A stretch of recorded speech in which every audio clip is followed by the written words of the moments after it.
gitong latest update bahin sa kahimtang sa tuwang panahon karong adlaw Martes, Nobyembre 8, 2022. Sa pagkakaroon wala tayo ginamonitor na daw panahon, sulot o gawa sa tuwang Philippine Area of Responsibility. Kining shear line o kining panagtagbo aning bugna o init na masa sa hangin mao'y nag-aapekto karon didto sa may Northern Luzon.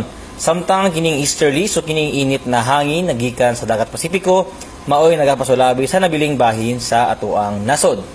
Para sa kahimtang sa panahon sa atong mga forecast areas sa mosunod na 24 oras, ang katibukang bahin sa Kabisayaan, Occidental Mindoro ug ang Palawan lakip ng Calayan Islands makatagamtam og mayong tempo sa panahon.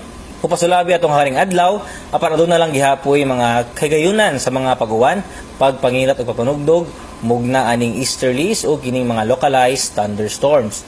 Og mga natong latest weather update para sa dugang impormasyon, bisita atong official website og dili tagutog bikan diri sa buhatan sa DOST Pag-asa Mactan.